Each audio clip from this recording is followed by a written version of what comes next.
Alright, welcome everybody. This is how you make a reusable learning object using an authoring tool. The authoring tool we use is Articulate, and this is the classroom, and we're going to go ahead on and get started on it. Chris Thomas, and I want to take this opportunity to welcome you all to How Solar PV Works. This is an introductory course, and by the end, hello everyone, I'm Chris Thomas, and I want to take this opportunity to welcome you all to How Solar PV Works. This is an introductory course, and by the end of it, you will be able to explain the photovoltaic effect. You also know how we're able to convert the sun's energy for usage in our homes. We're going to watch a short video about solar PV systems. We're going to take a small field trip and see solar systems in action in today's world. We're also going to conduct our very own experiment. And of course, we're going to have an assessment. So without any further ado, let's get started. Oh, any questions? All right, well, let's get started.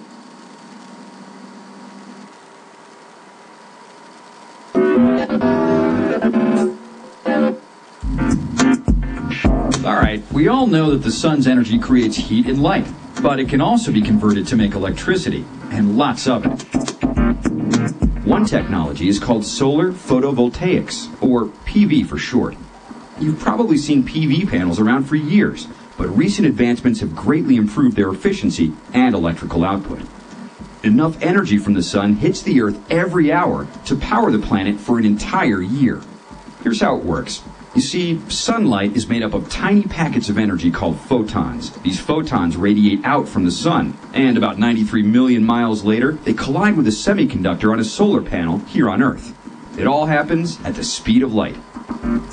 Take a closer look, and you can see the panel is made up of several individual cells, each with a positive and a negative layer, which create an electric field. It works something like a battery. So, the photons strike the cell, and their energy frees some electrons in the semiconductor material. The electrons create an electric current, which is harnessed by wires connected to the positive and negative sides of the cell. The electricity created is multiplied by the number of cells in each panel, and the number of panels in each solar array. Combined, a solar array can make a lot of electricity for your home, or business. This rooftop solar array powers this home, and the array on top of this warehouse creates enough electricity for about 1,000 homes. Okay, there are some obvious advantages to solar PV technology. It produces clean energy, it has no emissions, no moving parts, it doesn't make any noise, and it doesn't need water or fossil fuels to produce power. And it can be located right where the power is needed, in the middle of nowhere, or it can be tied into the power grid. Solar PV is growing fast, and it can play a big role in America's clean energy economy. Anywhere the sun shines.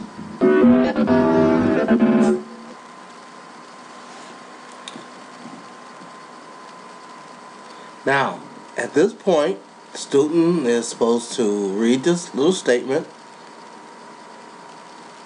and then they choose one of these answers, photons, atoms, neutrons, and you see, you see the expressions based on their faces. Now, we all know that the answer is photons. So we hit photons, click. Right, she got a smile on her face, and it's correct. So we just keep moving on. All right, class. Our first stop is beautiful South Beach, Brickell Avenue. What we have here on Brickell Avenue is a typical consumer advertising sign. You see these all over the place. These signs are basically here to provide information and advertising or public service announcement to consumers. They're powered by a solar system, which is, as you can see, this particular one has a one complete array, which is made up of 40 cells. You got 4 cells going up, 10 cells going a long ways, and could be anywhere from 1.5 volts each to as high as 3.5 volts each, depending on the efficiency of each particular cell. But if we average them out to, say, 2 volts each, 2 times 40 comes out to 80 volts. There's a battery inside this box. There's also a balancer system inside this box, and that gives it enough power to light up this sign. And most signs that you'll see down here will be lit up with this particular system or this particular arrangement of systems. Again, we got to balance the system. You got probably an LCD light behind this white pane, and day or night it provides information and is well lit for tourists and folks like you and I. Okay. Okay, what do we have here, class? What we have is a typical payphone in downtown Miami. This payphone is powered by a solar system. As you see on the top of it, there are we see two, but there's actually 4 sides of this, what they call an array. 4 sides to this array, and it powers not only your phone, but it also powers the map. As you can see right above the phone is it's a white face. That's where they have a map. So at nighttime when tourists, we get a lot of tourists downtown here in the South Beach area, and when they're looking to find out where they're at, where they're going, like this gentleman is, he's looking at the map. So at nighttime, this map is lit up. So it's illuminated. So in addition to powering the phone, it provides information as well. Any questions? Great. All right, class. What we have here in this example is a solar PV system that's used to power the safety light. Here's a safety light that comes on. That's a timer on it. Comes on when school is in. School is in, school is out. You have to drive 15 miles an hour during the school zone, and it flashes a light. In order to power this light, there is the solar system. As you can see, on the top is the array panel. And right down here in the middle, a little bit up from the ground, you'll see a box. A little silver box is with a battery and of course, balance of system. 3 parts to a solar system. There's the solar array, there's the balance of system, and of course there's the battery. You gotta have a battery to store the energy once you collect it. So, here we have again, the solar array that's used in the community, in the school area to warn off traffic, school zone, and slow down. Any questions? Great. All right, class, back at the classroom for summary. What do you think about that? Not too bad, huh? Good. So basically, let's do a quick recap. Basically, solar cells essentially create electricity by converting protons of light into electrons. We get the protons from the sun, they come hit the earth, we collect them on this grid. That's known as the photovoltaic effect. And this occurs when the protons of light from the sun, they strike the solar cells. They strike the cells, the portions of the energy is absorbed in the silicon, which makes up the cell.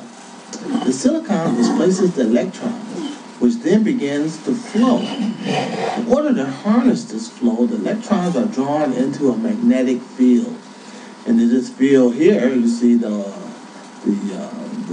P junction, the P-type silicon, and the N-type silicon. This creates the magnetic field. And then once they're drawn into the field, the positive and negative charges on the metal contacts on the top and the bottom of the cell, producing direct current, or DC. We commonly hear that term DC when we think about our cars. They are 12 volts, so they're on DC current. In order to change that DC current to AC current, which is alternating current, what we use in our home, we use what's known as an inverter. I would imagine a lot of you guys probably had inverters in your cars, when you on a long trip, visit your parents and the grandfolks, and at the time, plug in the inverter and you can, let the kids play the DVD player or whatever, that kind of stuff. But anyway, that's how you convert it to AC power and, use it to charge up our homes. Any questions? Outstanding. That's what I'm talking about. All right, now, we're going to look at this diagram for a little while. We're going to review it a little bit, and then we're going to work on an assessment. All right, everybody. Now it's time to practice. I want everyone to take out their 5-volt portable solar RSPG remote solar power generator. This is the remote solar power generator. It was given to you at the beginning of the class, and we're just going to plug it into a device here, just like we're going to see in the video, and we're going to make some energy, okay? All right, let's go. Yeah, this is Tutum Mr. Saint Tuni. It's Shaggy, the #1 DJ. Total meters, oh yes, watch out. What a bam bam bam bam, billy billy billy billy bam bam bam. Total meters, I'm a solo up on the jump. You know, okay.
Alright, and that's it.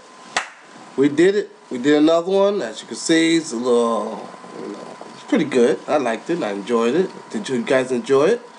Let me know. Send me some references. This is just one authoring tool of many that we have used or, have looked to use. I want to take this opportunity to thank you for, reviewing this for me. And look forward to reviewing more systems and learning more as we go along. Thank you.